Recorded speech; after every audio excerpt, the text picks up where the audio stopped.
All right then. Welcome back to the Foxhole. AfterShoX 048. Got it right this time. Season 2, Episode 16. Halfway home as far as Season 2 goes. I know, isn't that crazy? Anyhow, your faithful host, Kid Harlan, coming to you from Studio B at Eagles Nest 2 on a wonderful Wednesday night, watching the NBA Finals. Lots going on, working on the scene and this and foxtrotting in a foxhole, putting out a lot of content. So prepare yourselves for a summer of high fidelity experiences from the foxhole. Want to be a part of the experience by coming on any of the platforms? Let me know. FTINFX@gmail.com or call the hotline 541 525 0896. We'd love to hear from you. Okay. As always, we thank all the wonderful folks out there who are providing cool gear for folks like myself for content creation around the globe. Too many to mention at this point. Just know you all rock, and it's wonderful that people like myself have opportunities to do this as much as we can. All right, with all the blah, blah, blah out of the way, let's get cracking with AfterShoX 048.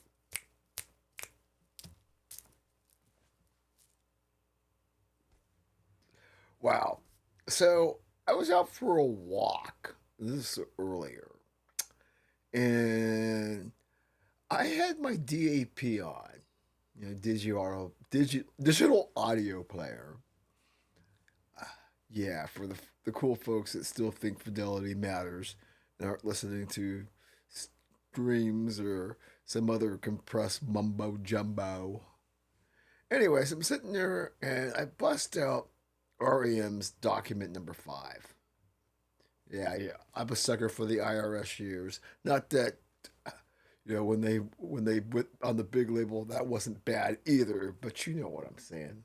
They were really cool chilling when they were on IRS. And document number 5, obviously, it's the end of the world as we know it. Probably the tune that people remember, but I'm more into some of the other cool tunes. Ramble aside, thinking about it, it's the end of the world as we know it. This whole thing was Sorsby. I know. The stench that won't go away.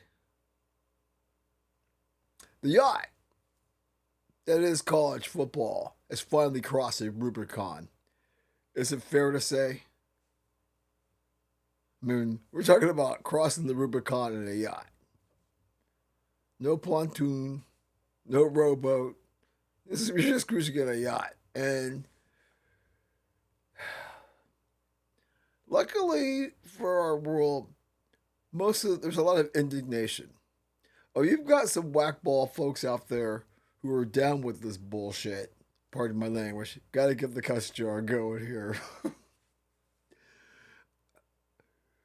I'm gonna start off with the nuts who are freaking defending this nonsense, and I'm just like straight up, what the f, Chuck? What the f, Chuck? I mean, I heard Colin Coward coming up. Well, we don't really want to punish the kids so hard, and we've spent a century and a half about the gambling. And I agree with folks. I don't want to hear any BS about, well, they're in bed with gambling. You can take a dollar, take a dime. We've been saying all along. It's like the same thing with you mofos with all those baby mamas. A little discipline. At some point, you're going to be able to do whatever the hell you want, especially when it comes to gambling. You can't withhold your urges for the period you're in college or the pros. It's a privilege to play, not a right. And I knew Jeffrey Kessler, slick mofo that he is, would find some whackball judge. Which, excuse me, tape rewind. This is what I said at dawn 6 years ago when I first started doing this. recording on my Tascam DR50. Episodes that probably you can't even find anywhere. Didn't I say it would come down to all it's going to take is to find some whackball judge? And here we go. Down there in Lubbock. And I figured some judgment might have a spine, but there's so many things that it could be at play here, right? You could be one of these guys who never got picked, sucked at sports. I don't know the guy's backstory. Or just hates the whole system and just wants to stick it to, or is a Red Raider. It has to be something, because otherwise, this makes no sense. And yeah, it's a red flag for. It's just basically telling everybody moving forward. Well, hell, I can break the rules, and there's no consequence. Another thing we've been saying all along in this podcast: there has to be consequences every now and then. There has to be a little pain.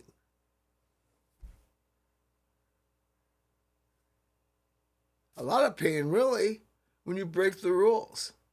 How did we go from arguing about Pete Rose, which in my opinion, a very justifiable lifetime ban, to having some fool, some dumbass, pardon my language once again, no tip jar yet, but some dumb ASS like Sorsby gets a pass and basically breaks the system for good, and the Rubicon crosses, or not, the yacht crosses the Rubicon.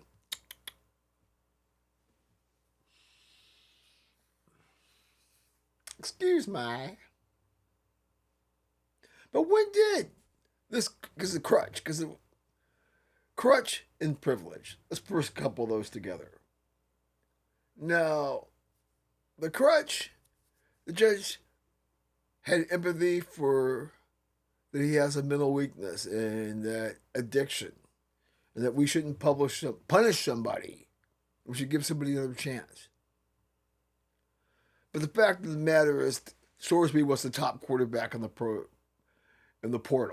I don't know why.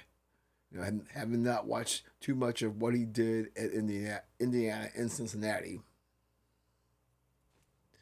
And the fact that you were willing to give $5 million. I mean, don't even get me started with the booster who's coming out with a chip on his shoulder, the friggin' school. I mean, it's all so comical.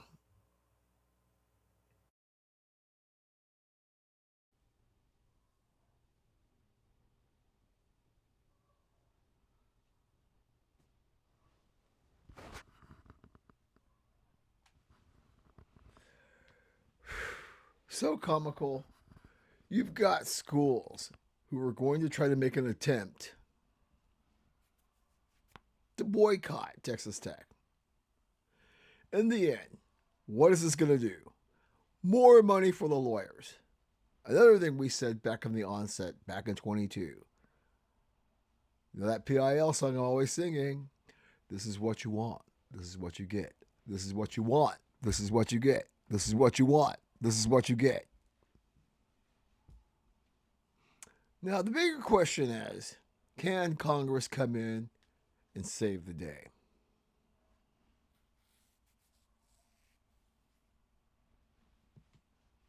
I don't know, but they have to. I mean, one, there needs to be whatever they call this to get it expedited. To stop Jeffrey Kessler, Sorsby, and this nonsense for every Tom, Jill, Dick, Harry, and Eloise find their Jeffrey Kessler, and we're all of a sudden inundated with a sargasso sea of lawsuits and other shenanigans and nonsense. The bill that Ted Cruz and Maria Cantwell needs to get pushed sooner than later. You can't have this nonsense going on We can't have the yacht crossing the Rubicon when it comes to the demise of college sports. And that yacht's just huge, and everybody's partying. They're doing yayo. Porn star stuff is going on the deck. We gotta put a stop to this and bring some order back. I mean, I don't know. It is going to be an interesting summer. I think this has put a lot of things on the accelerator pedal. As I said before, I do feel most of us want to draw a line in the sand with this kind of nonsense. But once again, with all these whackball judges and the fact that not A&M, Tech, those damn folks in Lubbock, didn't mean to insult y'all. They got $5-6 million already tied into this fool. But no. And I'm going to triple down on this. Not only should Homie never be able to play college football, but Roger Goodell should slam the door with his fingers and say FTB or FYB. All right, folks. When we come back, we'll muzzle on to something else.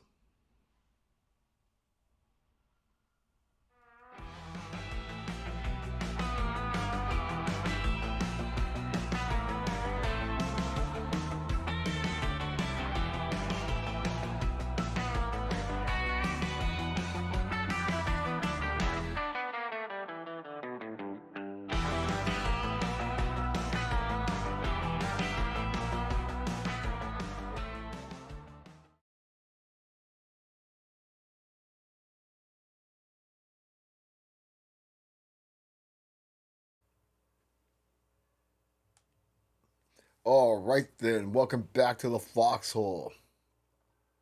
Things are getting very precarious here in Game 4. Spurs were up by 15, but they were up by 30, and it's winning time. And you know how things go when you take too big of a lead far too early. But, let's call this segment, since this is going to be about the NBA. If you can make it in Gotham, you can make it anywhere. I've talked about this a million times over. What winning in New York does for your brand, does for your legend. You talk about becoming a made dude. As the guy said, as Bodie would say, hell yeah. Oh boy, there's a lot to talk about here. Seen some good content. Knicks fans illin'. But let me back up a second here. Why this is that song, New York, you can make it anywhere, and why it's great to have the finals back in New York. Just like it's great, when now it's been a hot minute, but if we had a Lakers Celtics in the finals, something about having big cities, the big historic franchise, and of course, the whole love affair that New York has with its teams, well, especially the Knicks. And so this is great because this is why seeing the Knicks in this particular series, the good, bad, and the ugly, this is why we never want to have a Oklahoma City Detroit finals. Could you imagine? I mean, the junkies would watch it just so they could be sour and get on the internet and talk shit. Pardon my language again. That trip jar is going to show up, I promise. But can you imagine the kind of, I don't know, the sour sauce that a series like that would produce? Or something like, let me think of another series. Let's say, in the weirdest of circumstances, Portland, Atlanta. Good for the local fan bases, but nobody else would give a crap. You get New York, and you have all sorts of merriment.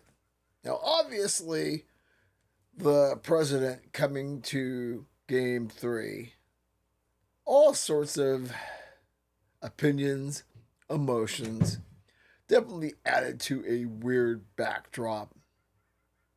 I mean, there's another feud that Stephen A. Smith is in now. He's fighting with the president, let alone with everybody else.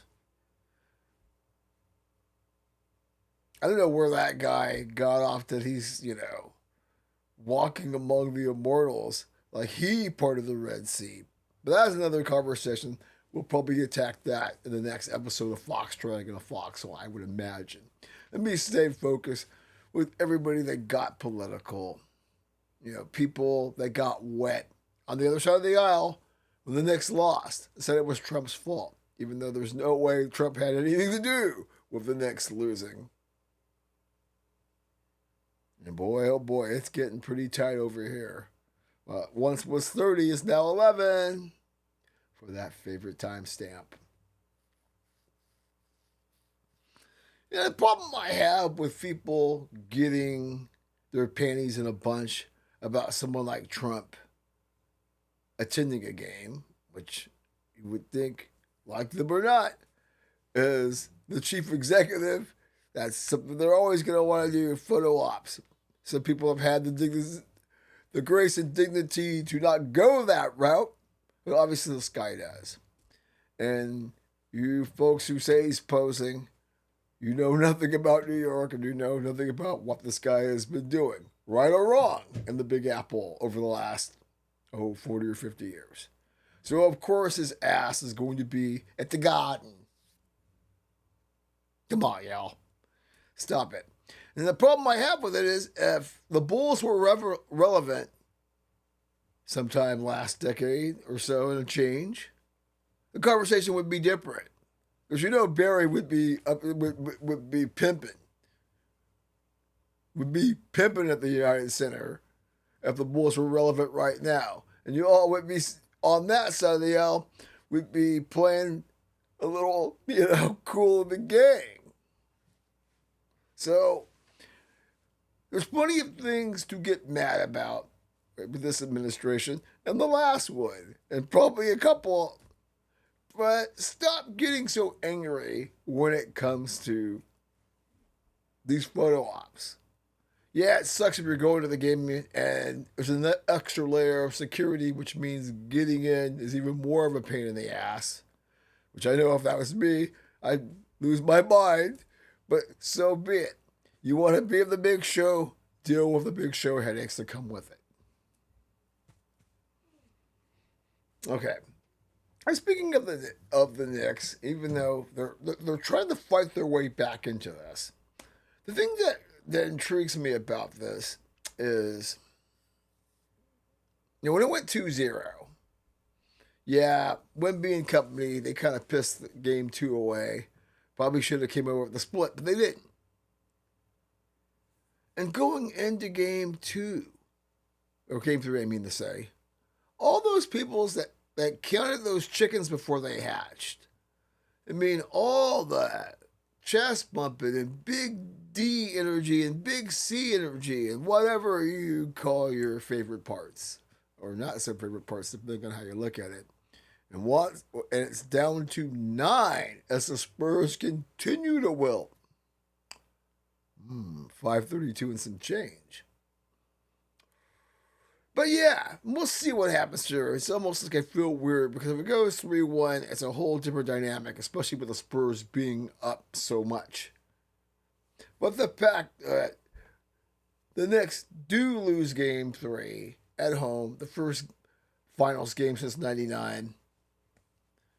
Lots of watch parties where people just couldn't handle it. And all the good things folks were saying about New York fans, and particularly Knicks fans, got canceled out in one fell swoop because I don't know if you saw Shamika Michelle and others who showed videos and graphically pointed out, I'll be nicer, but it's just like, come on, y'all. It is a game, and some of the behavior by Knicks fans definitely took some of the luster off of what's been a magical run. And let me tell you, that could all be negated. Yeah, it's now a 4-point game, and there's plenty of time. And basically, the Spurs are cooked if they lose this game, and this might impact their future chances. As we always talk about them needing to learn how to win, they may be seeing their shrink for a while after this. So let's just hold off here as we get down. Ooh, look at Sizzle looking all cool with her Knicks gear. Okay, look at the camera. Oh man.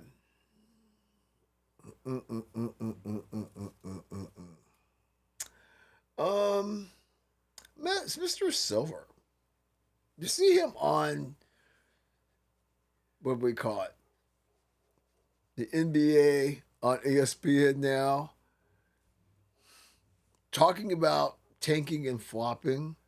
I wanted to climb through the TV and dump a beer on him. It was kind of one of the more mealy mouth answers. And commissioners are, well, let's just put it this way. They're in another echelon when it comes to mealy mouth, saying a bunch of nothing, saying a lot and saying a whole lot of nothing at the same time. I mean to say. That's kind of how I felt about. I think that he's more upset about tanking than flopping. And I forget who came in and said, hey, man, come on, man. People have been flopping since the beginning of time. What you talking about, child? But it just made me laugh. And I know you got to do some grip and grin during the finals. But it just gets silly after a while when you get, the big head honchos.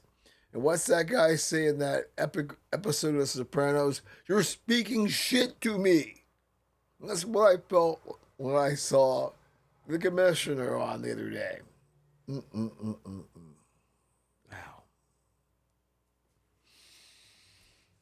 Wow.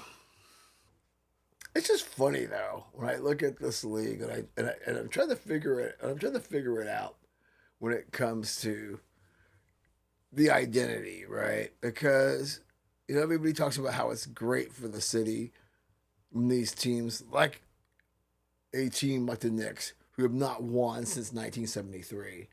But I hate the city pride narrative and that our identities are tied up into it because it's really masquerading as just another win for the accountants and bean counters and promoters and folks like that who keep getting those big backs of cash that my colleague SJ gets down always likes to talk about.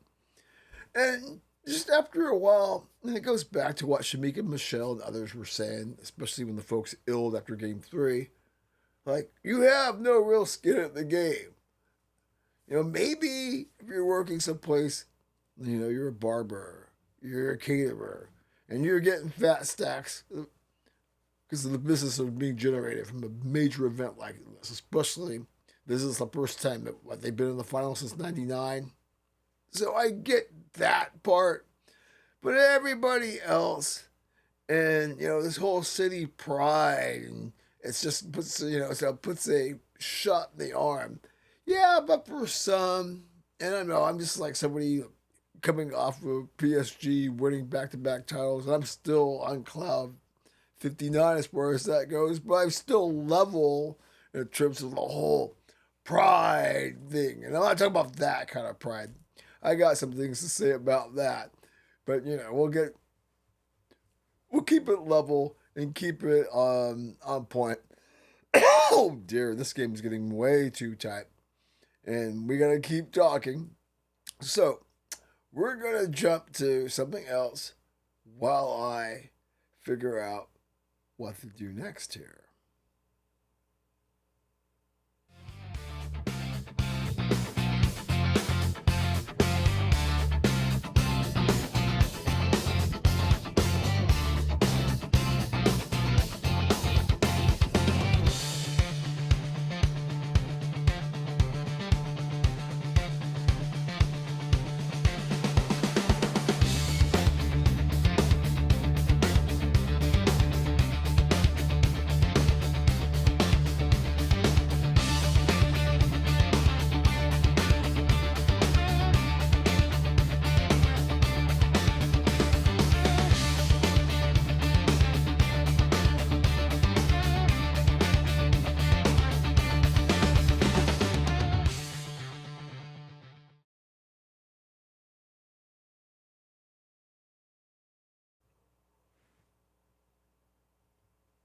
All right, welcome back. We've got all sorts of drama brewing in the Garden. It's a 1 point game. There is 147 left, and Wimby's at the line, as far as your timestamp is concerned. Okay, well. We are at a point now where we are less than 12 hours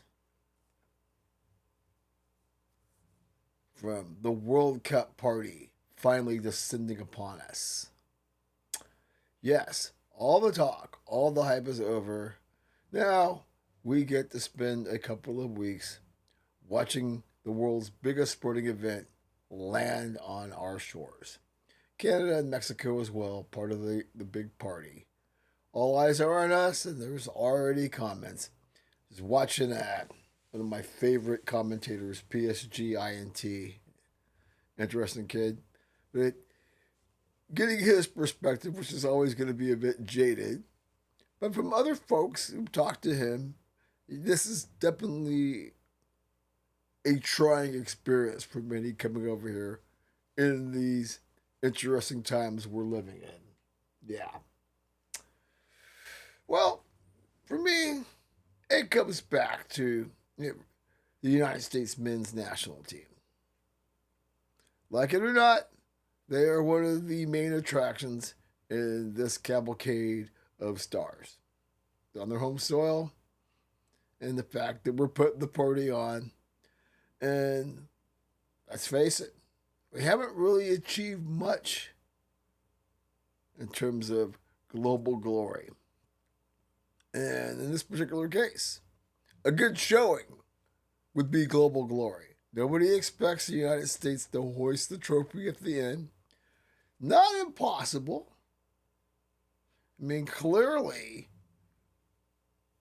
they showed some flashes in the match with Germany, but they also showed why they could be in trouble. But that was okay to only come away from that. Lots of rotations, 2-1 in the final tune-up. I guess for me, the question goes, as the Knicks are up by 1 now with 40 seconds. Wow.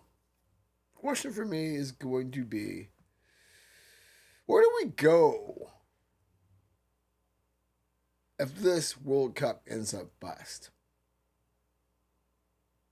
I mean, it's one thing what happened 4 years ago, which I didn't think was that bad. But I think at home, which historically, especially with this group, which is supposed to be the greatest generation, they tend to do better on their home soil. So, yeah, I don't know what to say if this is a bust. I mean, I guess you could blow it all up and kick a bunch of mofos to the dang curb. But is it more of the same? Or do we just admit that we suck and it doesn't matter who they put out there because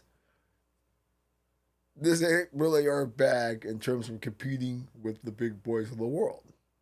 Now, I know that's a very defeatist thing to say, but you have to wonder what the narrative is going to be if you get to the big stage and you leave with a sneaky diaper.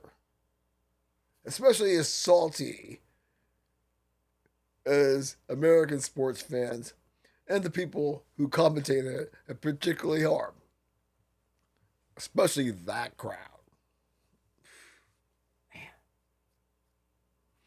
Man, this is going to be an interesting party, right? Because I think, from a player perspective, you've got like this nice intersection or convergence where you've got Twilight and guys like CR7, obviously Messi,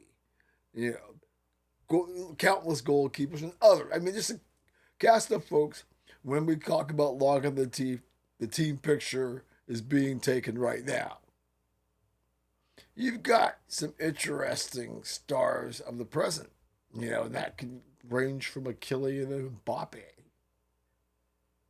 who's got one. You've got the future, guys like Yamal, Desiree Doué.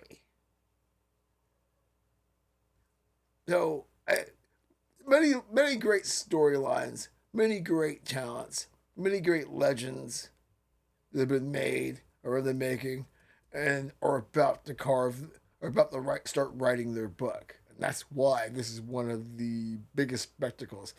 I know you folks with American exceptionalism, and nobody gives a shit about soccer. Yeah, this is why this is the biggest party.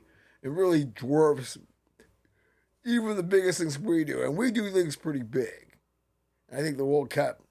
So get off your exceptionalism and kind of enjoy this. The only thing that kind of sucks about this period, I guess, is I mean, this is kind of where the casuals step into the analyst chair, i.e., time for some insufferable conversations. Oh, over there they call it football. Yeah, but this ain't Aruba, bitch. You're in America. And it's called soccer here. Get over yourself. Nobody cares that when you had your trip to Ireland, you went to a ground in Cork and got a whiff of what international football is like. Whoopie effing do. And then, you go to watch alongs and you get everybody out in their gear and you start talking. Well, I feel I have to root for England, because I'm supporting my dad kind of nonsense. And it's not nonsense because, but it just gets to be insufferable. I mean, it's one thing when you have the hardcores, but you have so many casuals that come out. And over, the course of, the next month or so, at least here in Eugene, and I'm sure what town you're in, you're going to be going to all these watch-alongs. And you're going to be coming across some, what I call very insufferable moments. Yeah, you might like the conversation. It was kind of funny because I was out at this USL watch-along, meeting Sporting Cascades football club owner Bill Corning. And this is like a quiet gathering. It was like one of our feature opponents. And I said, yeah, I can deal with this because these are real folks here. There's no casuals. But wait till, World Cup starting tomorrow. And I plan to go to as many watch, parties as possible. I have to worry about stupid shit like happening in New York. Knock on. Knock on the fake metal. We'll find some wood here. Ow! That makes me think of another point here. I think that kind of makes me think about it. Obviously the world is going to be watching us. Yeah. And waiting to criticize, as I said with PSGINT, first thing coming out of his mouth about he's been saying for years the World Cup coming to America is going to be such a travesty and it's going to be such a joke. I get that kind of stuff. If you don't live here and you're not, this ain't your jam, of course you think this sucks. Oh dear. Oh dear. Wow. So I'm sitting here talking. Hold on a second, folks. I will get back to this.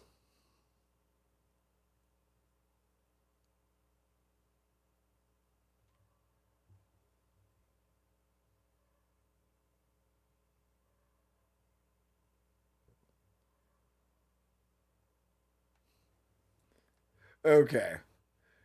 Crazy stuff going on here at the end of the Knicks-Spurs game while I'm trying to record. But let me get back into frame. So there was a shooting in Kansas City. I think it was Sunday.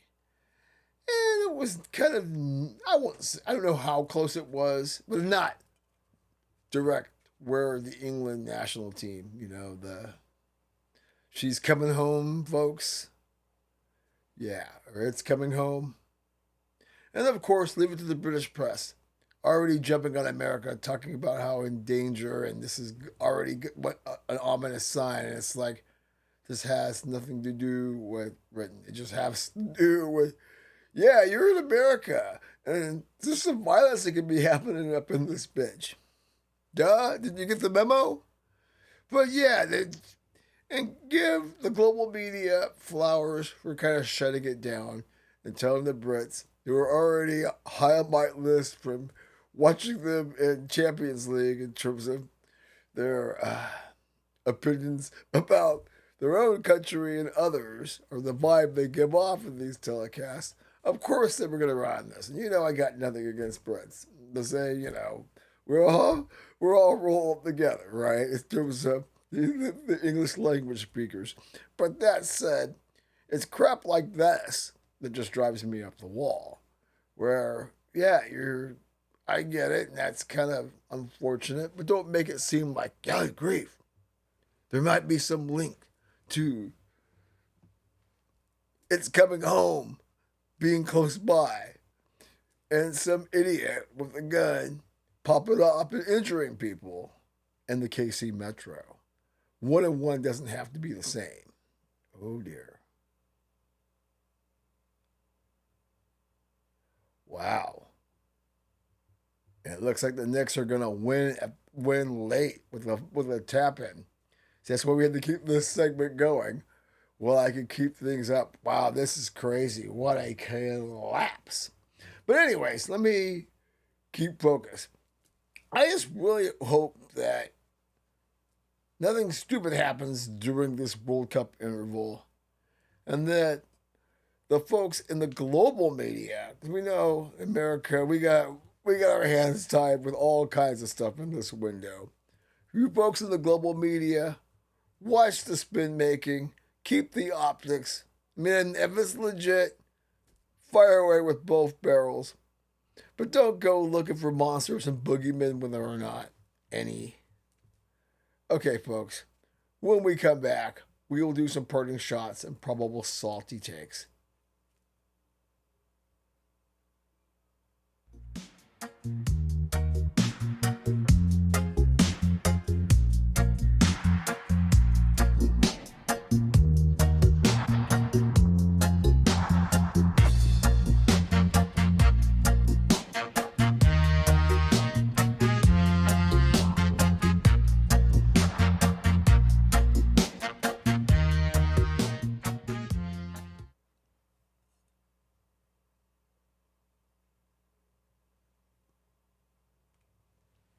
All right then.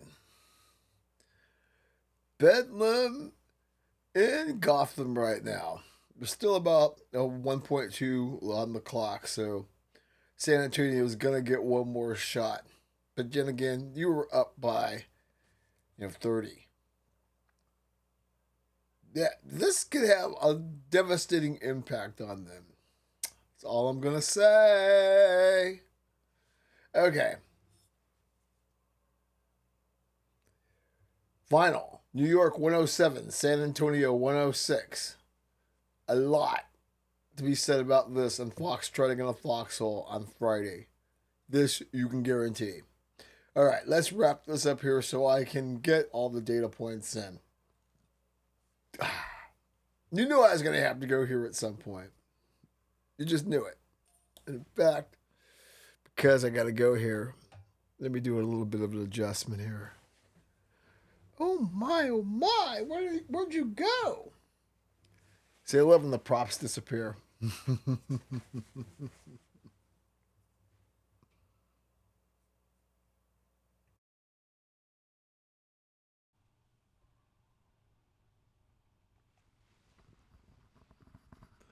Okay.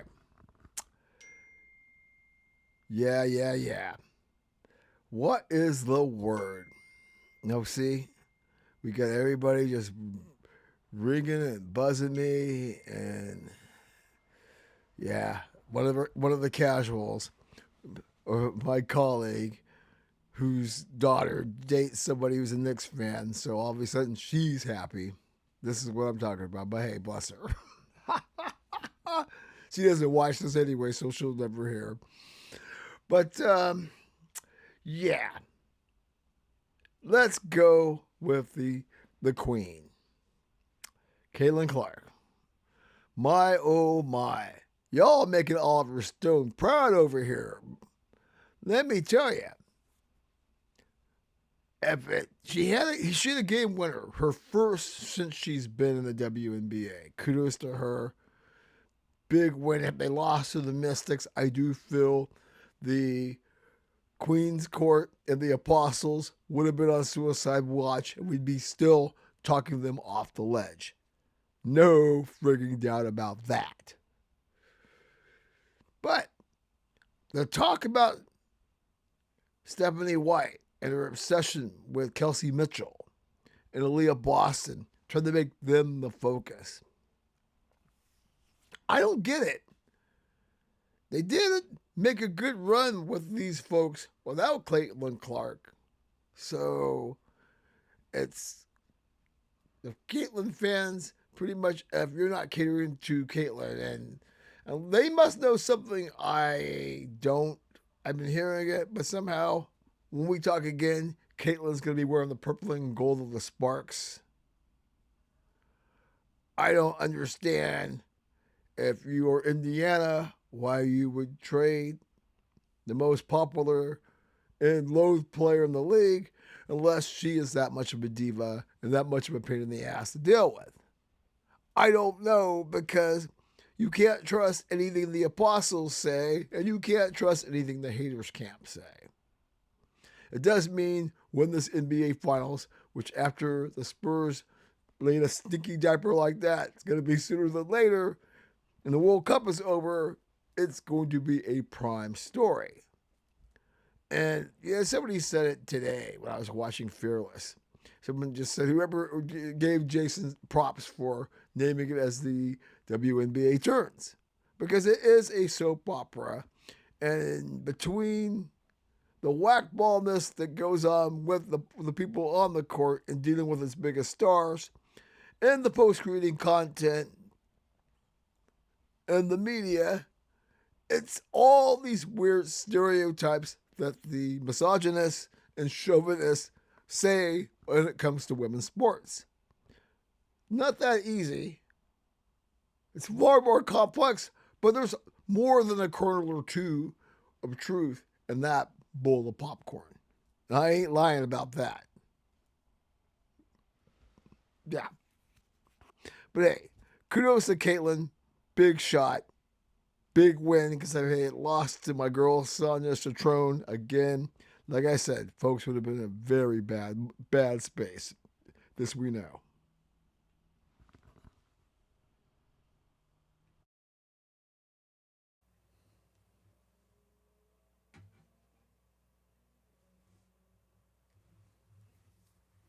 Okay.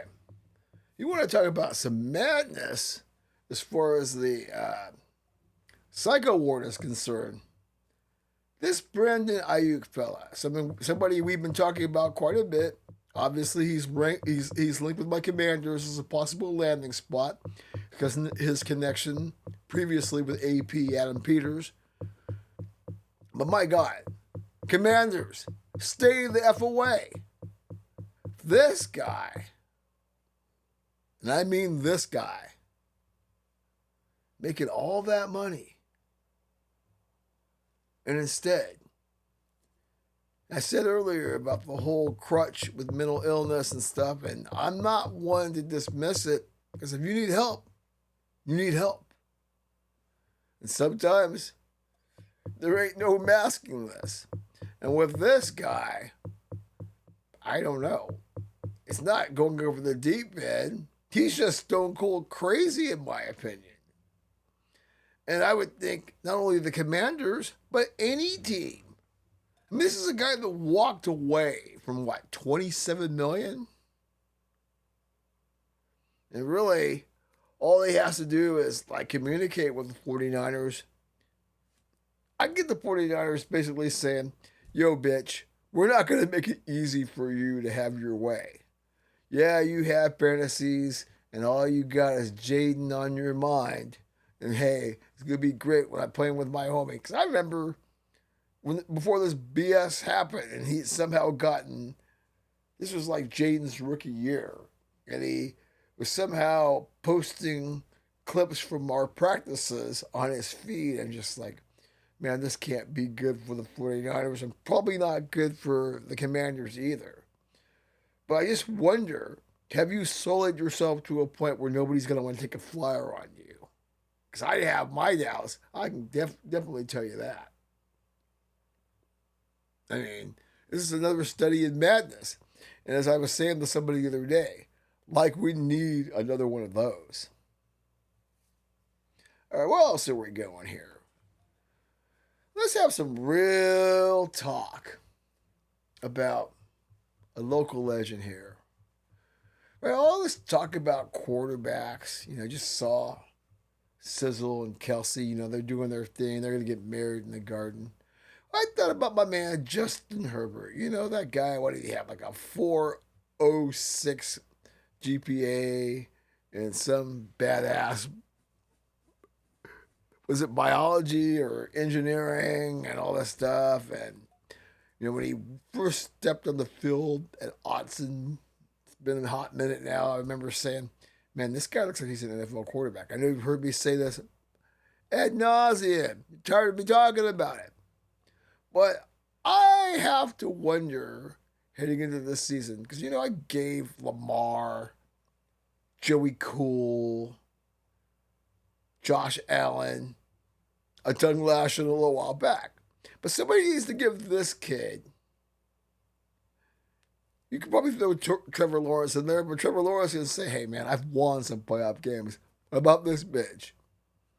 And I'm thinking, I don't want to call my man Justin a bitch because I'm local and he's a legend and he's a good guy with his rock star girlfriend. But I'm just speaking like the peanut gallery.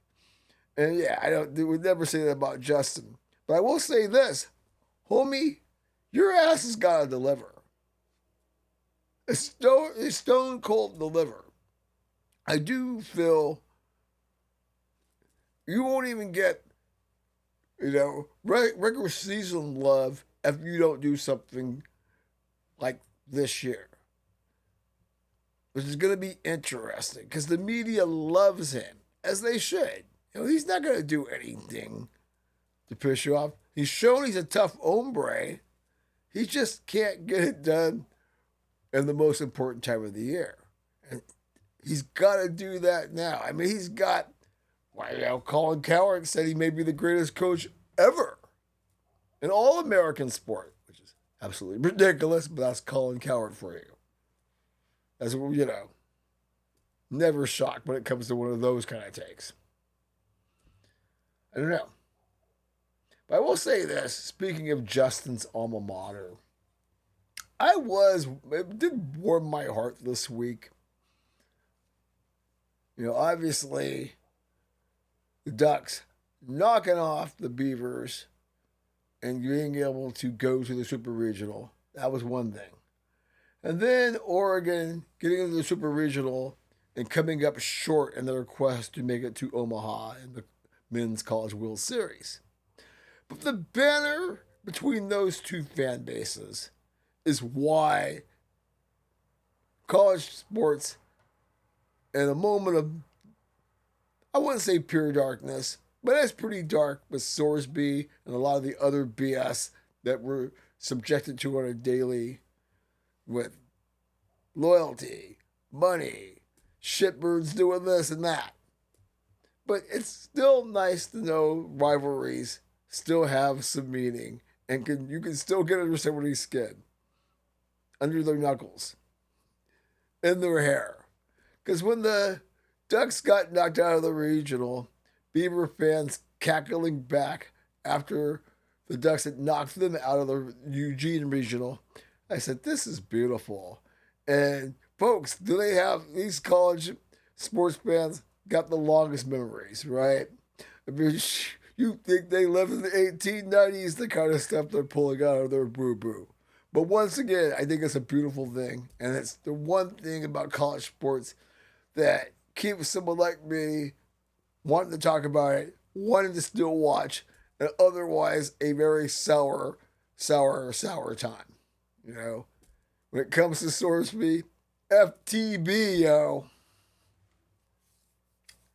Okay. Man, let's have a little baseball for a second. You remember a decade or so ago, San Francisco Giants winning 3 World Series, and all these guys became legends and stuff like that. And you know, the guy, it was so funny because remember when Ken Burns came out with the 10th inning and the one lawyer guy was talking about, is this ever going to happen in my life? And then lo and behold, they won 3 rings and all this incredible stuff, all these legends. You know, as a Dodger fan, I didn't think those years didn't exist, but they did. And now, you know, it's 2026. Buster Posey's running the show. Got this guy from the college who apparently he ain't doing so well out the gate. And the level of bitterness coming from current and former players is like all time.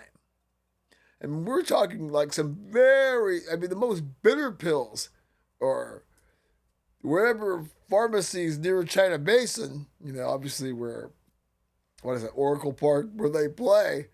Yeah. I think there's a bitter pill factory nearby when you hear some of the pundits, right? Former players. Nobody is happy there with what's going on with the Giants. Now, it's almost like folks feel like you should set it on fire and burn it down, which is kind of weird when you know, the Dodgers are another thing.